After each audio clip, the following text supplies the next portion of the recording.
नमस्कार मैत्रिणींनो, आज आपण बघणार आहोत वर्षभर टिकणारी कैरीची आंबट गोड तिखट अशी चटपटीत चटणी।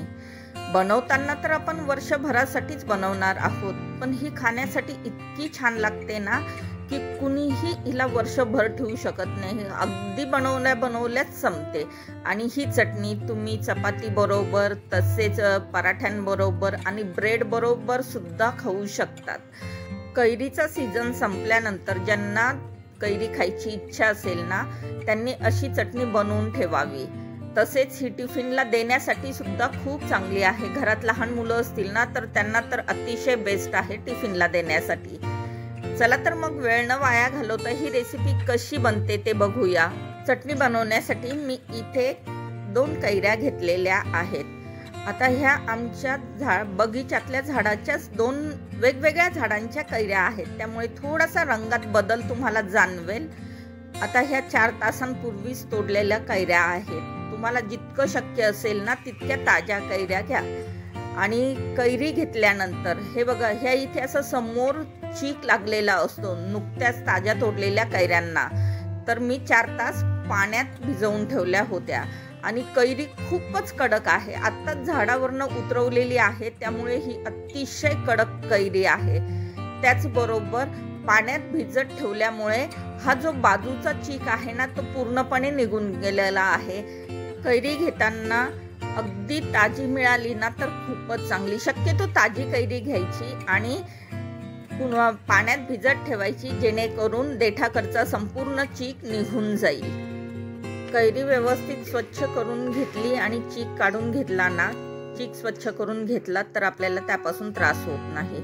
आता सर्वात प्रथम आपण ही जी देठे कापून घेऊया आणि त्यानंतर कैरीवरची सालं काढून घेऊ, की जेणेकरून आपली कैरीची चटणी झटपट बनेल। असं हे बघा, अशा पद्धतीने आता मी साल काढणीने सालं काढून घेते।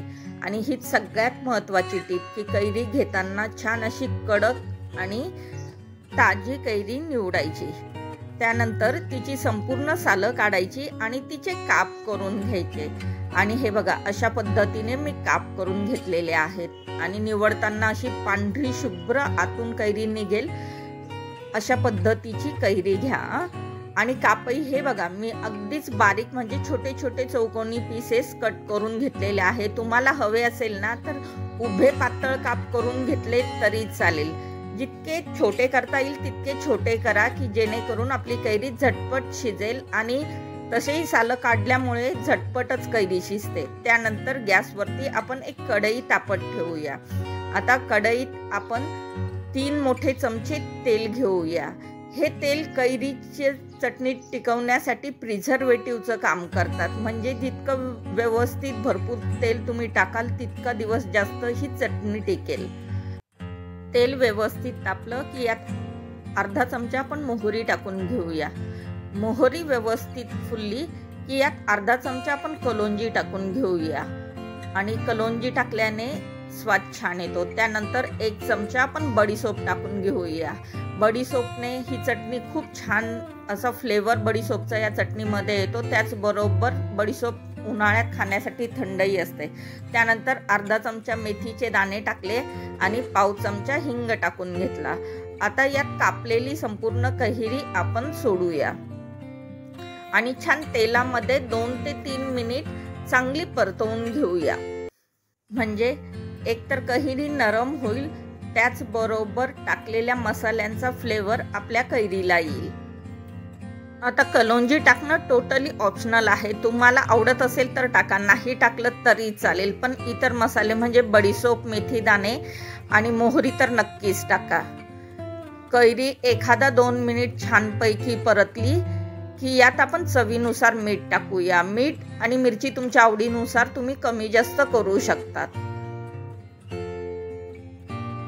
मीठ टाकल्यानंतर पुन्हा एकदा व्यवस्थित एकत्र करून द्यायची आणि त्यानंतर यावरती झाकण ठेवून अगदी 2 मिनिट कैरी शिजवून घ्यायची, म्हणजे मीठ छानपैकी आपल्या कैरीमध्ये मुरेल।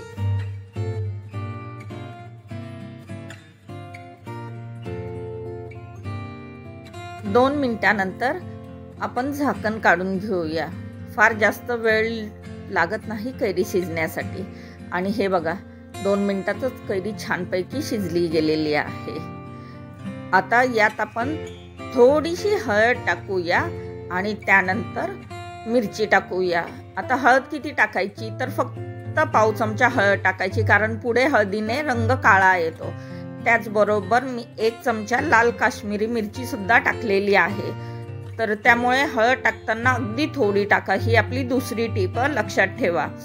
आणि पुन्हा एकदा व्यवस्थित एकत्र करून द्यायचं। त्यानंतर एखादा मिनिटभर कैरी हळद आणि मिरची बरोबर तेलामध्ये परतवून घ्यायची आणि आपण जितकी कैरी घेतलेली आहे त्या प्रमाणात किंवा त्या वाटीनुसार आपण आता यात गूळ टाकूया।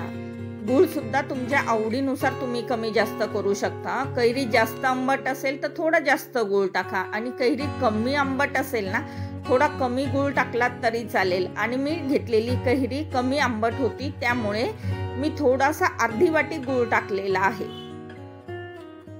गोड सुद्धा तुमच्या आवडीनुसार तुम्ही कमी जास्त करू शकता। त्यानंतर आपोआपच टाकलेल्या गुळाला पाणी सुटेल, तर आपण यावरती झाकण ठेवूया आणि मंद गॅसवरती पुन्हा 2 मिनिट आपण कैरी शिजवून घेऊया, म्हणजे गूळ सुद्धा वितळेल आणि कैरी सुद्धा शिजेल। 2 मिनिटानंतर झाकण उघडून बघूया। हे बघा, गूळ संपूर्णपणे वितळलेला आहे आणि छान असा पाक तयार झालेला आहे आणि कैरी सुद्धा पूर्णपणे शिजलेली आहे आणि अगदी झटपट आपली कैरीची चटणी तयार झालेली आहे। आता यापेक्षा यात जास्त काही टाकण्याची गरज नाही, नाहीतर ह्या कैरीची टेस्ट आणि फ्लेवर सगळा निघून जाईल। मी इतकं गुळाचं पाणी किंवा पाक ह्या चटणीमध्ये ठेवणार आहे, कारण थंड झाल्यावर हे अजून घट्टसर होतं। आता ही चटणी तुम्ही छान अशा काचेच्या बरणीत, हवाबंद काचेच्या बरणीत भरून ठेवू शकतात। तर मी गॅस बंद करते। संपूर्ण थंड झाल्यानंतर हवाबंद काचेच्या स्वच्छ बरणीत आपण ही भरून ठेवूया, म्हणजे अगदी आपली वर्षभर टिकणारी कैरीची झटपट चटणी तयार झालेली आहे। एका प्लेटमध्ये आपण ही चटणी सर्व करूया। तुम्हाला हा व्हिडिओ कसा वाटला मला कमेंट बॉक्समध्ये नक्कीच कळवा। आणि ह्या चॅनलवरती जर नवीन असाल ना, तर माझ्या चॅनलला प्लीज लाईक आणि सबस्क्राईब करा आणि जास्तीत जास्त शेअर करा आणि कमेंट करायला मात्र विसरू नका। आता पुन्हा भेटूया अशाच एखाद्या नवीन व्हिडिओमध्ये, अशाच एखाद्या झटपट आणि चटपटीत रेसिपी बरोबर। तोवर बाय बाय।